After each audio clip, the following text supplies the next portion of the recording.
2200 வருஷங்களுக்கு முன்னாடி ரோமானிய சாம்ராஜ்யம்னு ஒன்னு உருவாகவே இல்ல. ஆனா வைகை நதிக்கரையில தமிழர்கள் திட்டமிட்ட நகரங்களையே கட்டி வாழ்ந்துட்டு இருந்தாங்க. வாங்க கீழடியோட ரகசியங்களை ஒன்னொன்னா அழுப்போம்.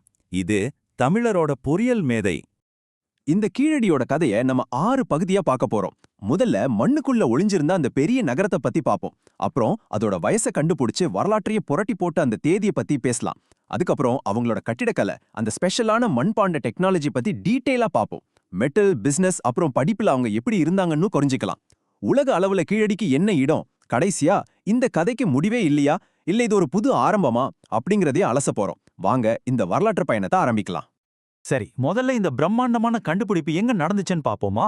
சிவகங்கை மாவட்டத்துல வைகை ஆறு பாயிற இடத்துல பாக்குறதுக்கு ரொம்ப சாதாரணமான ஒரு விவசாய நிலம் மாதிரி தெரிஞ்ச ஒரு இடத்துக்கு கீழே தான் ஒரு முழு நகரமே புதைஞ்சு கிடந்திருக்கு. இந்த இடம் எவ்ளோ பெருசு தெரியுமா? சுமார் 110 ஏக்கர். சிம்பிளா சொல்லணும்னா கிட்டத்தட்ட 80 ஃபுட்பால் கிரவுண்ட ஒன்னா வச்சா எவ்ளோ பெருசு இருக்குமோ அவ்ளோ பெருசு.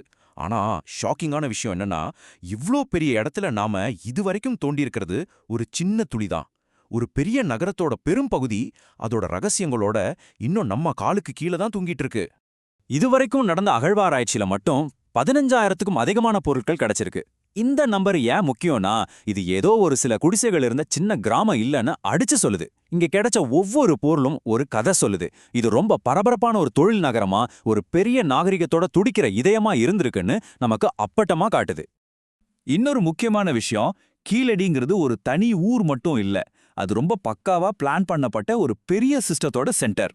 யோசிச்சு பாருங்க, கீழடி ஒரு பிஸியான சிட்டி சென்டரா இருந்திருக்கு. கொஞ்சம் தள்ளி கொந்தகையில இறந்தவங்களுக்கு இறுதிச் சடங்கு செய்யற இடமா இருந்திருக்கு. அகரம் பகுதியில வரலாற்றுக்கு ரொம்ப முன்னாடியே மக்கள் வாழ்ந்த அடையாளங்கள் இருக்கு. மணலூர் இந்த பெரிய சிட்டிக்கு தேவையான தண்ணியை சப்ளை பண்ற ஒரு பெரிய இரிகேஷன் சென்டரா இருந்திருக்கு. வாழ்க்கை, சாவு, வரலாறு, வளம்னு எல்லாத்தையும் ஒன்னா இணைச்சா ஒரு பல்முனை நகர்ப்புற அமைப்பு. இது தற்செயலா நடந்ததில்ல, இது ஒரு மாஸ்டர் பிளான். இப்போ நாம இந்த முழு ஆய்வோடையே ரொம்ப ரொம்ப முக்கியமான ஒரு கேள்விக்கு வர்றோம். கீழடியோட வயசு என்ன? இந்த கேள்விக்கு கிடைச்ச பதில் ஒரு வரலாற்று திருப்பு முனையா அமைஞ்சதுன்னே சொல்லலாம். கீழடி எவ்வளவு பழமையானது? இந்த கேள்விக்கான விடை இந்திய துணைக்கண்டத்தோட வரலாற்றையே நாம திரும்ப யோசிக்க வச்சது. ஒரு பொருளோட வயச எப்படி இவ்வளோ கரெக்டா சொல்றாங்க? அதுக்கு அவங்க பயன்படுத்துற ஒரு சயின்டிஃபிக் மெத்தட் பேர் தான் AMS, அதாவது accelerated mass spectrometry radio carbon dating. சிம்பிளா சொல்றேன் கேளுங்க. நம்மள மாதிரி எல்லா உயிரினங்கள்லயும் கார்பன் 14 அப்படின்னு ஒரு தனிமம் இயற்கையாவே இருக்கும். நாம உயிரோட இருக்கும்போது இந்த கார்பன் 14 அளவு மாறாம இருக்கும். ஆனா அந்த உயிர் போனதுக்கு அப்புறம் இந்த கார்பன் 14 மெதுவா அழிய ஆரம்பிக்கும். அது பாதியா குறையறதுக்கு கரெக்டா 5730 வருஷம் ஆகும். இதுக்கு பேர் தான் ஹாஃப் லைஃப். சோ ஒரு பழைய பொருள்ல இப்போ எவ்வளோ கார்பன் 14 மிச்சம் இருக்குன்னு கண்டுபிடிச்சா அது எப்போ இறந்துச்சு, அதாவது அதோட வயசு என்னன்னு நம்மால ரொம்ப துல்லியமா கணக்கு போட்டுட முடியும். கீழடியில தரைக்கு கீழே சுமார் 3.5 மீட்டர் ஆழத்துல ஒரு சின்ன கரித்துண்டு கிடைச்சது. அத அமெரிக்காவில் இருக்கிற உலகத்தர வாய்ந்த பீட்டா அனலிட்டிக் ஆய்வகத்துக்கு அனுப்புனாங்க. பல மாச காத்திருப்புக்கு அப்புறம் வந்த ரிசல்ட் இந்திய வரலாற்றோட பக்கங்களையே மாத்தி எழுதுச்சு. அந்த தேதி கிபு 580. ஆமா, நாம இப்ப இருக்கிற காலத்துல இருந்து சரியா 2600 வருஷத்துக்கு முன்னாடி. இந்த கிமு 580ஓட முக்கியத்துவத்தை நம்ம மத்த உலக நாகரிகங்களோட ஒப்பிட்டு பார்த்தாதான் முழுசா புரிஞ்சுக்க முடியும். ரோமானிய பேரரசு உருவானதே கிமு 27ல தான். மாவீரன் அலெக்சாண்டரோட சாம்ராஜ்யம் கிமு 334ல. ஆனா நம்ம கீழடி நகரமும் கிமு 600லயே செழிப்பா வளர்ந்து நின்னுருக்கு. அதாவது ரோமான விட 570 வருஷமும் அலெக்சாண்டரை விட 250 வருஷமும் பழமையானது நம்ம கீழடி. இதுல ரொம்பவே முக்கியமான பாயிண்ட் இதுதான். பேரரசர் அசோகரோட பிராமி கல்வெட்டுகள் தான் இந்தியாவோட பழமையான எழுத்துன்னு சொல்லிட்டு இருந்தாங்க. அதோட காலம் கிமு 250. ஆனா கீழடியில கிடைச்ச தமிழ் பிராமி எழுத்துக்கள் அதுக்கு 330 வருஷத்துக்கு முன்னாடியே தமிழர்கள் எழுத படிக்க தெரிஞ்சவங்களா இருந்திருக்காங்கன்னு மறுக்க முடியாத ஆதாரத்தோட நிரூபிச்சிருக்கு. ஓகே, கீழடி எப்போ உருவாச்சுன்னு பார்த்துட்டோம். இப்போ அவங்க எவ்வளோ சூப்பரான டெக்னாலஜியோட வாழ்ந்தாங்கன்னு பார்க்கலாமா? முதல்ல அவங்களோட சிவில் இன்ஜினியரிங் திறமையில தான் ஆரம்பிப்போம். இந்த கம்பேரிசன் ரொம்ப ரொம்ப முக்கியம். சிந்து சமவெளி நாகரிகமான ஹரப்பாவுல செங்கற்களோட ரேஷியோ 1:2:4 இருந்துச்சு. ஆனா கீழடியில பாருங்க 1:4:6ன்னு ஒரு புது ரேஷியோவை யூஸ் பண்ணிருக்காங்க. இதுக்கு என்ன அர்த்தம் தெரியுமா? இது எங்கிருந்தோ காப்பி அடிச்ச டெக்னாலஜி கிடையாது. வைகை நதிக்கரையோட களிமண் தன்மை, இங்க இருக்கிற கிளைமேட் எல்லாத்தையும் நல்லா ஸ்டடி பண்ணி இந்த மண்ணுக்கு ஏத்த மாதிரி அவங்களே சொந்தமா உருவாக்குன ஒரு யூனிக் இன்ஜினியரிங் சொல்யூஷன் இது. இது வெறும் அடாப்டேஷன் இல்ல, இது ஒரு இன்னோவேஷன். கீழடியில கிடைச்ச கழிவுநீர் கால்வாய்களை பாருங்க. ரொம்ப பெர்ஃபெக்ட்டான ஒரு சரிவோட கட்டியிருக்காங்க. இதனால தண்ணி எங்கேயும் தேங்கி நிக்காம இயற்கையாவே ஸ்மூத்தா ஓடிடும். இன்னைக்கு இன்ஜினியர்ஸ் இத ஹைட்ராலிக் கிரேடியன்ட்னு ஒரு ஃபார்முலா வச்சு கணக்கு போட்டு டிசைன் பண்றாங்க. ஆனா 2600 வருஷத்துக்கு முன்னாடி எந்த இன்ஸ்ட்ருமெண்ட்ஸும் டெக்ஸ்ட் புக்கும் இல்லாம நம்ம முன்னோர்கள் தங்களோட அனுபவ அறிவால இதை செஞ்சு முடிச்சிருக்காங்க. அடுத்தது இந்த சுடுமண் உறை கிணறுகள். வைகை ஆறு பக்கத்துல மணல் பாங்கான நிலம் இல்லையா? சோ கிணறு தோண்டும் போது பக்கத்துல மண் சரிஞ்சிடக்கூடாது. அதுக்காக ஒன்னோட ஒன்னு கோர்த்துக்கிற மாதிரி ஒரு இன்டர்லாக்கிங் டிசைன்ல இந்த உரைகளை செஞ்சிருக்காங்க. இது இன்னைக்கு நாம யூஸ் பண்ற ப்ரீகாஸ்ட் ரிம்வெல்ஸுக்கு ஈக்குவலான ஒரு ஏன்ஷியன்ட் இன்ஜினியரிங் மார்வல். இப்போ நாம இந்த பகுதியோட உச்சக்கட்ட ஆச்சரியத்துக்கு வரோம். 2020ல உலகத்தோட ரொம்ப நம்பகமான சயின்ஸ் ஜர்னல் பப்மெட்ல ஒரு ரிசர்ச் பேப்பர் பப்ளிஷ் ஆச்சு. சந்திரசேகரன் மற்றும் அவரோட டீம் வெளியிட்ட அந்த ரிப்போர்ட் உலகத்தையே திரும்பி பார்க்க வச்சது. அந்த ரிப்போர்ட்ல என்ன இருந்துச்சுன்னா, கீழடியோட சாதாரண மண்பாண்டங்கள்ல கார்பன் நானோ டியூப்ஸ் இருக்குன்னு கண்டுபிடிச்சாங்க. கார்பன் நானோ டியூப்னா என்ன? அது கார்பன் அணுக்களாலான ஒரு ரொம்ப சின்ன சிலிண்டர் மாதிரி அமைப்பு. இது ஸ்டீலை விட பல 100 மடங்கு ஸ்ட்ராங் ஆனது. இன்னைக்கு space shuttle, super computers, medical ஃபீல்டுன்னு ஹைடெக் விஷயங்களுக்கு இது யூஸ் பண்றோம். அப்படிப்பட்ட ஒரு பொருள் 2600 வருஷத்துக்கு முன்னாடி ஒரு மண்பாண்டத்துல எப்படி வந்திருக்கும்? 2600 வருஷத்துக்கு முன்னாடி கீழடி குயவர்கள் இதை எப்படி பிளான் பண்ணி செஞ்சாங்க? அவங்க யூஸ் பண்ண அந்த தலைகீழ் சுடுமுறை டெக்னிக்க பாருங்க. முதல்ல பானைகளை தலைகீழா சூளையில அடுக்கி உள்ள தாவர இலைகளை நிரப்பிடுவாங்க.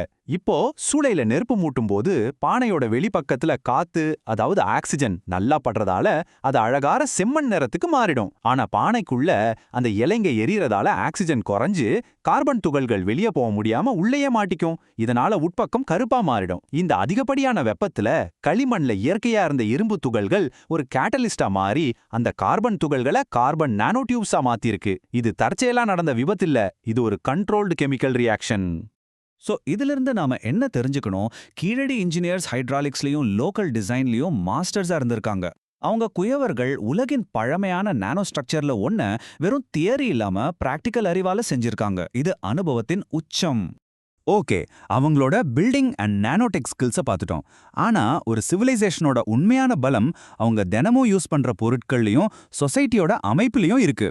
இப்போ அவங்களோட மெட்டல் ஒர்க், பிசினஸ் ஸ்கில்ஸ், அப்புறம் எல்லாரையும் ஆச்சரியப்படுத்தின அவங்களோட லிட்ரஸி பத்தின ஆதாரங்களை கொஞ்சம் ஆழமா பார்க்கலாம். கீழடியில 75க்கும் மேற்பட்ட இரும்பு பொருட்கள் கிடைச்சிருக்கு. ஆணிகள், கத்திகள்னு பலதும் இருக்கு. இதெல்லாம் ப்ளூமரின்னு ஒரு முறையில செஞ்சிருக்காங்க. அதாவது இரும்பு தாதுவை பயங்கரமா சூடுபடுத்தி சுத்தியால அடிச்சு அதுல இருக்கிற வேஸ்ட்டை நீக்கி பியூர் இரும்பை எடுக்கிற ஒரு டெக்னிக்.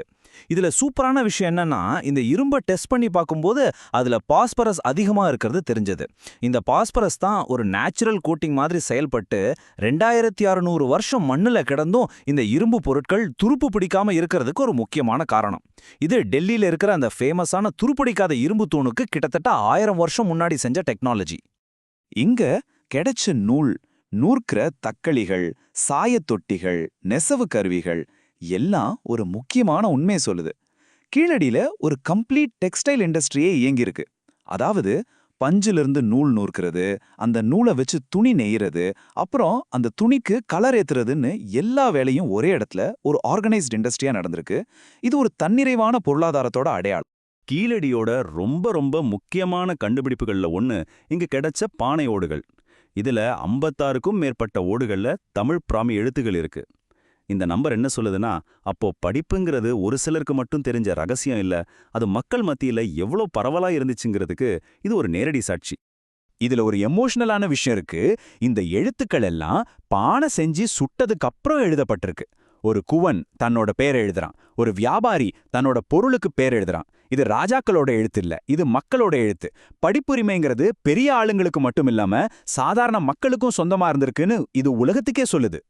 அதோட பசால்ட், குவாட்ஸ் மாதிரியான உறுதியான கற்களால செஞ்ச ரொம்ப துல்லியமான ஸ்டாண்டர்டான எடைக்கற்களும் கிடைச்சிருக்கு. இது ஒரு முறையான வியாபார சிஸ்டம் இருந்துச்சுன்னு மட்டும் காட்டல, மக்கள் மத்தியில ஒருத்தருக்கொருத்தர் வர்த்தகத்துல நம்பிக்கை வச்சிருந்தாங்கன்னு காட்டுது. இந்த நம்பிக்கை தான் ஒரு நாகரிகத்தோட அஸ்திவாரம். சோ இதுவரைக்கும் நம்ம பார்த்த ஆதாரங்கள்ல இருந்து கீழடி சமூகம் எப்படி இருந்துச்சுன்னு ஒரு தெளிவான படம் நமக்கு கிடைக்குது. துருப்பிடிக்காத இரும்பு செய்யற ஸ்பெஷல் டெக்னாலஜி, நூல்ல இருந்து கலர் துணி வரைக்குமான ஒரு முழுமையான டெக்ஸ்டைல் இண்டஸ்ட்ரி, ராஜாக்கள் மட்டும் இல்லாம சாதாரண மக்களும் எழுத படிக்க தெரிஞ்ச ஒரு சமூகம், நம்பிக்கையை அடிப்படையா வச்ச ஒரு ஸ்டாண்டர்டான பொருளாதாரம். இது ஒரு செழிப்பான அறிவார்ந்த சமூகத்தோட அடையாளம். சரி, இப்போ கீழடியோட சாதனைகளை மத்த உலக நாகரிகங்களோட ஒப்பிட்டு பார்த்து குளோபல் ஸ்டேஜ்ல அதுக்கு என்ன இடம்னு புரிஞ்சுக்கலாம். இந்த ஒப்பீட்டு அட்டவணைய நமக்கு கிடைச்ச ஆதாரங்களோட அடிப்படையில ஒரு புரிதலுக்காக பார்க்கலாம். ஹரப்பா, மௌரிய, ரோமானிய பேரரசுகள் மாதிரி பெரிய சிவிலைசேஷன்ஸ்களோட கம்பேர் பண்ணும்போது கீழடி பல விஷயங்கள்ல, குறிப்பா மெட்டலர்ஜி, ஹைட்ராலிக்ஸ்ல அவங்களுக்கு ஈக்குவலா இருக்கிறத பார்க்க முடியுது. ஆனா லிட்ரசி, அதாவது எழுத்தறிவுல கீழடி தனிச்சு நிக்குது. அதனால தான் அதுக்கு அதிக ஸ்கோர் கொடுத்துருக்கோம். ஏன், மத்த இடங்கள்ல படிப்புங்கிறது ராஜாக்களுக்கும் மதகுருமார்களுக்கும் மட்டும்தான். ஆனா கீழடியில அது ஒரு சாதாரண குயவனோட சொத்தா இருந்திருக்கு. அது மட்டும் இல்ல, கீழடியில கிடைச்ச ரொமானிய அரையடைன் பானைகளும் கார்னிலியன் மணிகளும் ஒரு விஷயத்த தெளிவா சொல்லுது. இந்த நகரம் உலகத்திலேருந்து தனிச்சு இயங்கல. அழகன்குளம் துறைமுகம் வழியா அப்போதைய குளோபல் ட்ரேட் நெட்வொர்க்கான இந்தோ ரோமன் ட்ரேட்ல கீழடி ஒரு முக்கியமான உள்நாட்டு வர்த்தக மையமா இருந்திருக்கு. இப்போ நாம ஒரு வியப்பும் எதிர்பார்ப்பும் கலந்த ஒரு பகுதிக்கு வரோம். இது வரைக்கும் என்னெல்லாம் கண்டுபிடிக்கப்படல, கிடைச்ச ஆதாரங்களை வச்சு நாம என்னதான் முடிவு பண்ணலாம், இத பத்தி பார்க்கலாம். இன்னும் மண்ணுக்கடியில பதில் தெரியாத பல கேள்விகள் காத்துட்டு இருக்கு. பெரிய அரண்மனைகளோ கோயில்களோ இருந்ததா? கொந்தகையில கிடைச்ச எலும்புக்கூடுகளோட DNA அனாலிசிஸ் மூலமா அவங்க யாருன்னு தெரிஞ்சுக்க முடியுமா? அவங்க என்ன மாதிரி கலர்ஸ் யூஸ் பண்ணாங்க? இப்படி பல கேள்விகளுக்கு இனிமே நடக்க போற அகழ்வாராய்ச்சிகள் தான் பதில் சொல்லணும். இந்த முக்கியமான பாயிண்ட்டை நாம தெளிவா புரிஞ்சுக்கணும். நமக்கு கிடைச்ச ஆதாரம் எங்க முடியுதோ நம்ம முடியும் அங்க முடியணும். கீழடி கிமு 600ல ஒரு நகரமா இருந்திருக்கு, பரவலா எழுத்தறிவு இருந்திருக்கு, நானோ டெக்னாலஜி இருந்திருக்கு, ரோமோட பிசினஸ் பண்ணியிருக்காங்கன்னு ஆதாரப்பூர்வமா சொல்லலாம். ஆனா அது ஒரு துறைமுகம்னு சொல்ல முடியாது, அது சிந்து சமவெளியோட நேரடி தொடர்ச்சின்னு சொல்ல முடியாது, அல்லது அதுல மதமே இல்லைன்னு சொல்ல முடியாது. இந்த மாதிரி விஷயங்களுக்கு இன்னும் ஆதாரம் தேவை. நமக்கு உண்மை மட்டுமே போதும்.